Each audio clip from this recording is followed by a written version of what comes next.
C'est le seul bar du village, aucun commerce à 7 km à la ronde, et pourtant chaque week-end il ouvre ses portes. Dans l'ancien café de la commune, des activités sont organisées tout au long de la semaine grâce à des associations. Le soir, il se transforme en un lieu convivial. C'était vraiment de pouvoir mettre un lieu de vie maintenant dans les villages. Les villages commencent à être un peu... Il n'y a plus beaucoup d'activités dans les villages. Tous les bars ont fermé. Du coup, il fallait un lieu pour justement faire converger toutes les générations. On a des habitants du village, et beaucoup surtout des alentours. On a des personnes qui habitent à Paris ou au Luxembourg qui viennent de temps en temps. Ces cafés associatifs sont de plus en plus présents dans les villages. Ils permettent de pallier la fermeture des derniers commerces. À Trévray, ce bar remplace l'ancien qui était ouvert depuis une centaine d'années avant sa fermeture.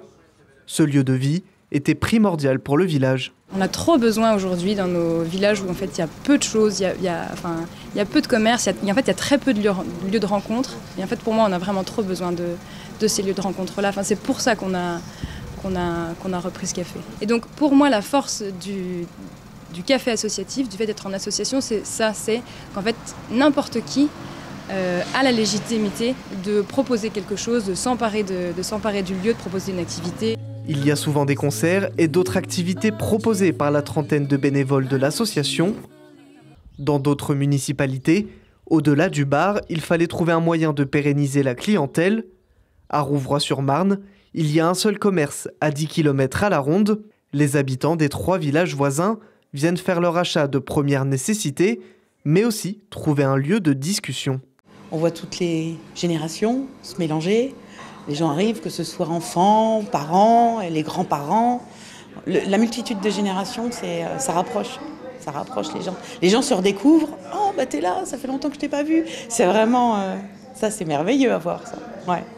C'est un besoin, parce qu'on était séparés pendant le Covid. Les gens étaient chez eux. Faire ressortir les gens a été compliqué.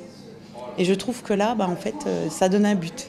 D'où la multitude d'activités, coiffure, esthétique, bar, dépôt de pain, colis, épicerie. On essaye de répondre au mieux des attentes, des besoins aussi. Dans les départements ruraux, ces nouveaux modèles de lien social se font de plus en plus fréquents pour relancer l'économie locale, mais aussi faire sortir les habitants.